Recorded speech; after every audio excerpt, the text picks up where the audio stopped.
Hello everyone.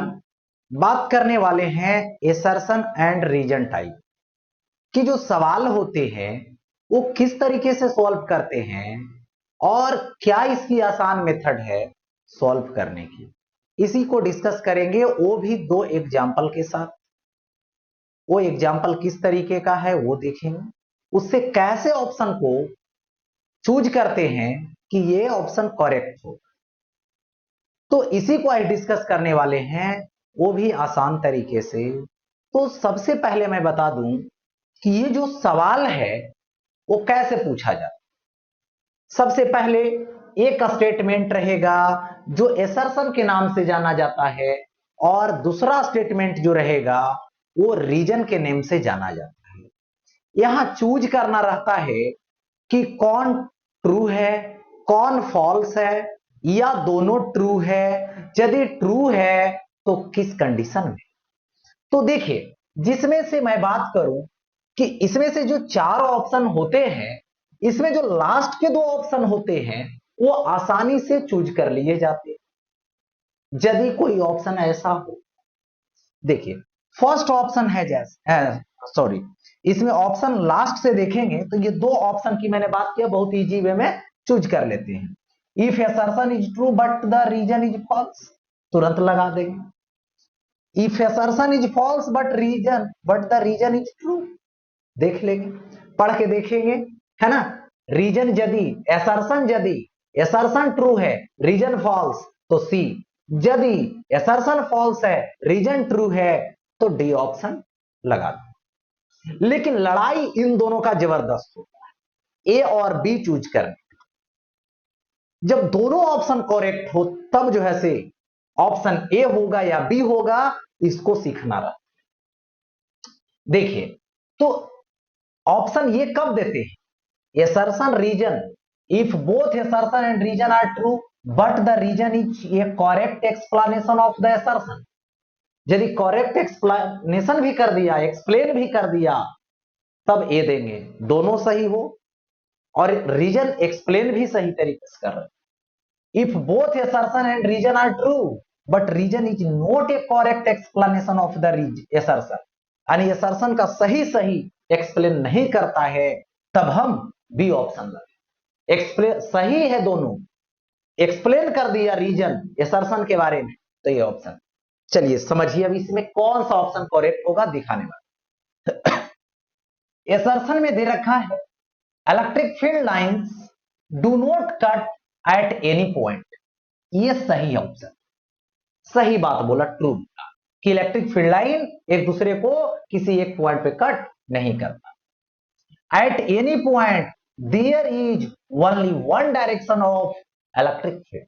ये भी बात सही है कि एक पॉइंट पे ओनली वन डायरेक्शन, तो दोनों करेक्ट। अब देखना है कि एक्सप्लेन कर रहा है कि नहीं कर रहा।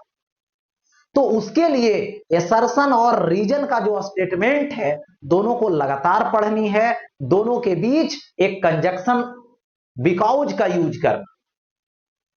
और यदि स्टेटमेंट सही तरीके से सेट हो गया तो समझिए कि एक करेक्ट एक्सप्लेन कर दिया। यदि सही तरीके से नहीं हुआ, दोनों को रिलेट नहीं हुआ, कनेक्ट नहीं हुआ, तो समझना है करेक्ट एक्सप्लेन नहीं किया। पढ़ते हैं, electric field lines do not cut at any point because at any point there is only one direction of electric field. सही बात बोला कि एक जैसे ऐसे है और ऐसे आया दो फील्ड, और एक ऐसे डायरेक्शन मिला, एक ऐसे मिला कट करने पर, तो यहां पर तो एक ही डायरेक्शन होना चाहिए, लेकिन दो डायरेक्शन मिल जाता है कट करने पे। तो इसीलिए बोला गया कि कट नहीं करेगा, क्योंकि एक पॉइंट पे एक ही डायरेक्शन है पॉसिबल, और यदि काटता है तो दो डायरेक्शन। तो ये करेक्ट एक्सप्लेन कर दिया। तो किससे आपने यूज किया, किसको यूज किया आपने? एक बस कंजक्शन वर्ड बिकॉज को यूज करना है और तुरंत से चेक कर लेना है सही है या नहीं। चलिए आगे बढ़ो, सेकेंड देखिए सवाल, फिर वही करेंगे। ये दोनों तो चूज हो जाएगा आसानी से, कोई भी फॉल्स हो जाए। देखिए लेकिन क्या कह रहा है, सो देखिए, assertion if a proton and an electron are placed in the same uniform uniform electric, they experience acceleration of different magnet. यहां पर क्या ये सही है, ये देखना है सबसे। ये देखो, मैंने एक इलेक्ट्रिक फील्ड लिया, यूनिफॉर्म इलेक्ट्रिक फील्ड लिया, इसमें मैं प्रोटॉन लेता हूं, तो प्रोटॉन की जो चार्ज है प्लस ई होता है, इसका मास mp होगा, इस पे फोर्स इस डायरेक्शन में लगेगा जो F is equal to q E होता है, जो F is equal to E into E होगा। इसकी एक्सेलरेशन, प्रोटॉन की एक्सेलरेशन फोर्स बाई मास यानी ई बाई मास होगा जो mp हो गया ऐसा। अब यहां पर कौन सा रखोगे, तो एक आपको इलेक्ट्रॉन रखना है जो नेगेटिव नेचर का है, मास रखना है तो मास ऑफ इलेक्ट्रॉन है, नेगेटिव पर जो फोर्स लगेगा ये क्या होगा, F होगा, अपोजिट डायरेक्शन में होगा, ये भी कितना होगा, तो E इंटू ई होगा। तो इसकी जो एक्सेलरेशन होगी वो फोर्स बाई मास होगा, me होगा, E बाई me। अब बताइए, मास ऑफ प्रोटॉन और मास ऑफ इलेक्ट्रॉन, तो mass of electron less then mass of proton, बहुत छोटा हो जाता है, ठीक है। तो इस केस में क्या बोलिएगा कि इलेक्ट्रॉन का मास ज्यादा है, सॉरी कम है, तो इलेक्ट्रॉन का एक्सेलरेशन ग्रेटर होगा किससे, प्रोटॉन से, क्योंकि मास का इन्वर्सली प्रोपोर्शनल है। तो बात सही बोला कि असर्शन में कि दोनों को जब सेम इलेक्ट्रिक फील्ड में रखेंगे तो क्या देखने को मिलेगा, ये जो है से डिफरेंट, अलग अलग जो है से एक्सपीरियंस होगा इलेक्ट्रिक एक्सेलरेशन का, डिफरेंट का। आगे बढ़ते रीजन में, electric force on A charge is independent of its mass.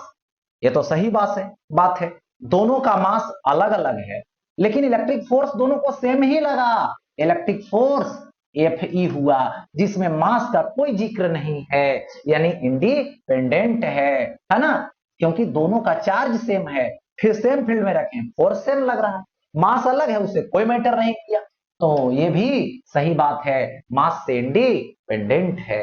अब देखना है कि दोनों सही हो गया, करेक्ट एक्सप्लेन करेगा कि नहीं करेगा, तो करेक्ट एक्सप्लेन करेगा कि नहीं करेगा, इसके लिए आपको दोनों को लगातार पढ़नी है और बीच में बिकॉज कंजक्शन लाके जोड़ना।